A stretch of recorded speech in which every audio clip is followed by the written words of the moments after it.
there was a phase when my cat started to change. It was not sudden. There was no single event I could point to and say this was when everything shifted. It just gradually became less. Less sitting nearby, less actively seeking me out, less staying when I wanted it to stay. I thought maybe it was sick, so I took it to the vet, but there was nothing. I thought maybe I was just imagining things, so I started keeping track.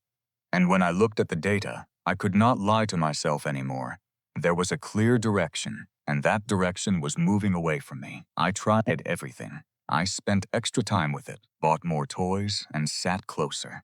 I paid more attention every time it showed up. Everything I did made sense, and everything I did not work. Then I figured out one thing, a single action. It costs no money, takes no extra time, and requires no change in routine.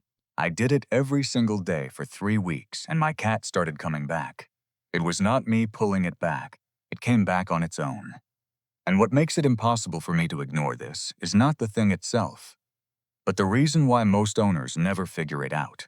That reason lies precisely in the very moments they think they are doing things most right.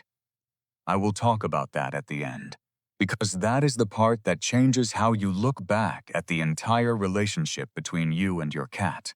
Stay until the very end, because the final part is something you will use tonight. Before talking about that thing, I need to say this. Cats do not leave you the way humans leave each other.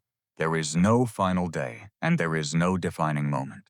There is only a series of small adjustments in behavior that their nervous system makes over time to minimize contact with something that makes them feel unsafe. That unsafe thing, in most cases, is not violence, and it is not neglect. It is a very specific signal that owners send out every day without knowing it. And that signal lies precisely in the moments we think are the most loving. This is what I did not understand for my first many years of owning cats. Cats do not operate on affection the way humans operate. They operate on safety. And safety to a cat does not mean being loved. It means being in control.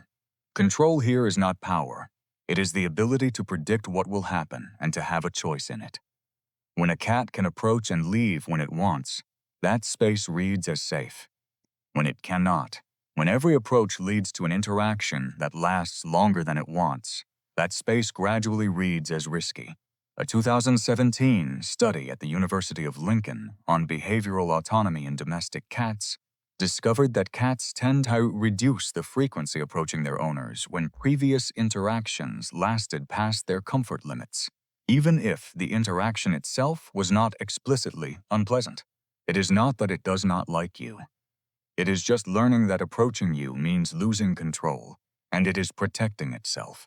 But here is the even more interesting part, because if the problem is control, then the solution is not to do less. The solution is to change who ends things. I want to pause here for a moment, because before talking about the solution, I need you to know how to recognize the problem. Pulling away is not a single behavior. It is a pattern consisting of many small changes happening simultaneously. A cat that is pulling away will usually still eat normally, still play when there are toys, and still show up in the room. But if you start tracking closely, you will see that the minimum distance it sits near you is gradually increasing.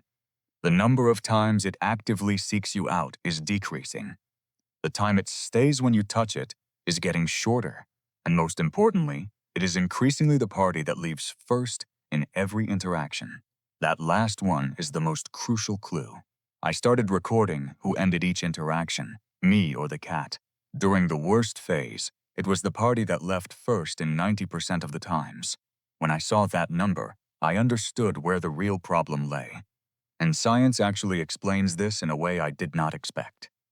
In 2019, researchers at the University of Edinburgh published an analysis of predictors for attachment behavior in domestic cats. They discovered that the strongest factor was not the frequency of interaction, not the type of food, and not the size of the living space. The strongest factor was the degree to which the cat felt it could control its social interactions. In other words, it is not what you do with the cat, but what the cat feels it can do with the situation. This explains something that many owners find very puzzling: why cats often climb on the person who dislikes cats the most in the room. The person who dislikes cats does not try to hug it or try to hold it back. They let it go when it wants to go, and to the cat, that is the safest person in the room. When I read this, I looked back at the entire way I interacted with my cat. And I realized that every day I was unintentionally taking away its right to control in the very moments I thought I was giving it love. If this is making you look back at how you interact with your cat every day, that is exactly why this channel exists. This is the part I wish I had known sooner. That single thing is this: always be the one to end the interaction first, every time, every day. Not standing up abruptly and not pushing it away. But when the interaction is going well, when it is sitting next to you, when you are petting it and it seems comfortable, you are the one to stop first. Gently put your hand down, lean away slightly, and then let it decide for itself whether it wants to continue or not. That action every day sends a very specific signal to the cat's nervous system. Interacting with this person never goes beyond my limits. I always have an exit. I always have a choice. And when a cat learns that it always has a choice, it starts choosing to stay instead of leaving. That is not logic. That is neurology.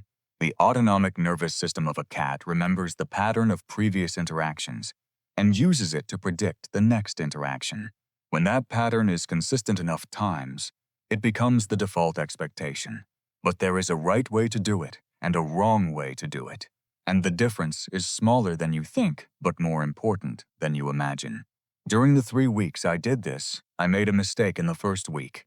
And that mistake was that I ended the interaction too early, right when it had just approached. That does not send a signal of safety. It sends a signal of coldness. The correct technique has 3 steps. Step 1. Let the interaction develop naturally to the point where both are comfortable, not cutting it short and not prolonging it. Step 2. When you feel the interaction is in a good state, slightly reduce the intensity first. If you are petting, reduce the hand pressure and then stop completely.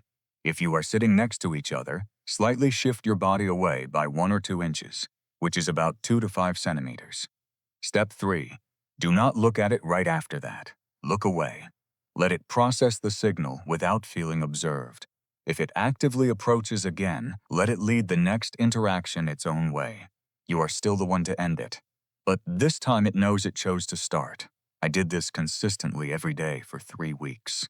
On day 19, my cat climbed onto the chair and lay down next to my thigh. Uninvited. There was no food, and there was no reason other than it wanted to be there. That was the first time in months. Please save this. I thought about this a lot after those 3 weeks. Why something so simple could have such a powerful effect. And I think the answer lies not only in behavioral science, even though behavioral science explains it very clearly.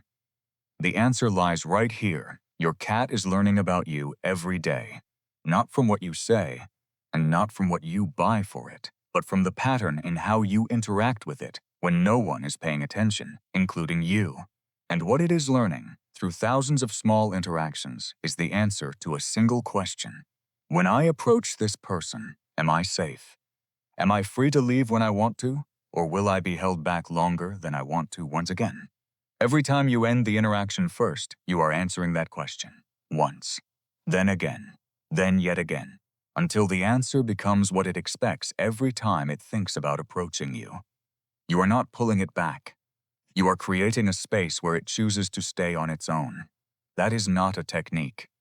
That is respect practiced enough times to become trust. And with your cat, trust is the only language through which love is truly heard. It does not need you to hold it back. It just needs to know that if it chooses to stay, that is its choice. That is all it has always wanted. And if this makes you curious about other small signals you are sending out every day without realizing it, I have a video about what truly happens when you look directly into a cat's eyes, which picks up exactly where this video ends.